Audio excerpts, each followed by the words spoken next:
उस पेड़ के पीछे सुरेश को एक साया नजर आया। तभी वापस वो खिड़की की आवाज आई और वो खिड़की फिर से खुल गई। सुरेश ने जैसे ही ऊपर देखा, उसने देखा।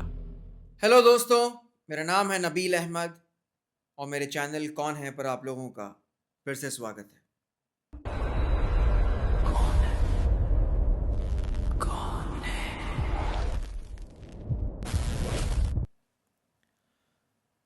क्या आप लोगों ने कभी सोचा है एक खिड़की क्या क्या कर सकती है? हमें अक्सर ऐसे ही लगता है, हम घर से बाहर एक खूबसूरत नज़ारा देखते हैं खिड़की की वजह से। पर सोचिए, अगर किसी इंसान ने एक गलत खिड़की की तरफ देख लिया तो ये भी मुमकिन है कि वही खिड़की वो आदमी के लिए एक नुकसान का पाया बन जाए। यही हुआ सुरेश के साथ। हमारी आज की कहानी है the lost window. Suresh Mumbai का रहने वाला था। बोरीवली ईस्ट में वो लक्ष्मी सोसाइटी में नया नया शिफ्ट हुआ था। लक्ष्मी सोसाइटी में बहुत कम लोग थे। दिन में तो वो नॉर्मल थी, पर रात में वो बहुत अजीब बन जाती। देखकर सब कुछ सुनसान, खामोश, मरा मरा लगता। एक दिन रात के वक्त सुरेश को नींद नहीं आ रही थी। उसने सोचा वो बाहर आकर थोड़ी देर कोर्टयार्ड में ठंडी हवा लेगा। वो बाहर आया। उसने खाली प्लास्टिक की चेयर देखी। कुछ दिनों से नाइट वॉचमैन अपनी ड्यूटी पर नहीं था। पूरा कोर्टयार्ड खाली था। सारे टेनेंट्स, सारे रेसिडेंट्स अपने घरों में सो रहे थे। सुरेश बाहर आया। उसने थोड़ी हवा खाई। अपने हाथ को, पैर को उसने थोड़ा सा स्ट्रेच किया। उतनी ही देर में उसे एक आवाज आई। वो आवाज थोड़ी अजीब और थोड़ी डरावनी थी। वो आवाज तीसरे फ्लोर के एक घर की खिड़की की थी। सुरेश ने जैसे ही खिड़की की तरफ देखा, उसे याद आया,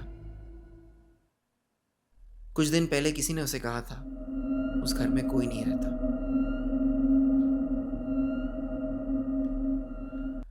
सुरेश कुछ देर तक वो खिड़की को देखते ही रहा। उसे इतना अजीब लगा, जब उस घर में कोई रहता ही नहीं तो आवाज कैसे आ रही है। वो नजर हटाने ही वाला था कि उतनी देर में वो खिड़की बंद होने लगी। किसी ने धीरे से कहा, नीचे मत आना।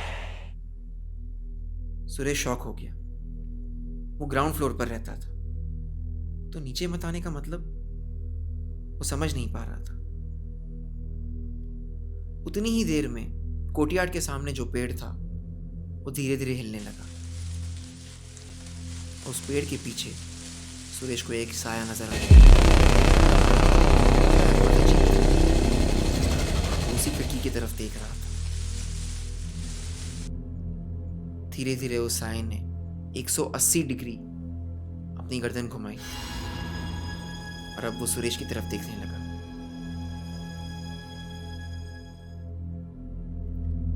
साये की ना आंखें थी, ना कोई चेहरा। वो सिर्फ सुरेश को देखा जा रहा था। और फिर उसने धीरे से सुरेश के कानों में बोला, तू देख सकता है ना खुली खिड़की।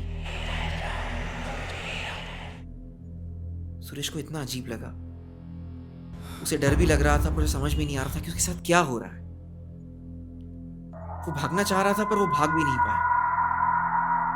उतनी ही देर में धीरे धीरे वो साया सुरेश की तरफ चलकर आया और वो प्लास्टिक की चेयर पर बैठ गया।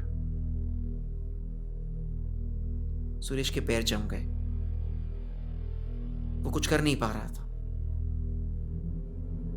तभी वापस वो खिड़की की आवाज आई और वो खिड़की फिर से खुल गई।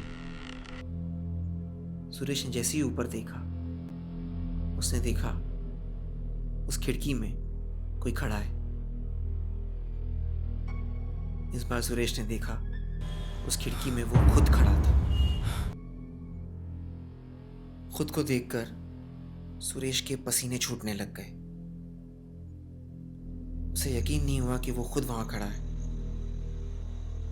उसी का हमशक्ल, वही आंखें, वही चेहरा, वही बाल, वही कपड़े, बस एक्सप्रेशन एकदम खाली।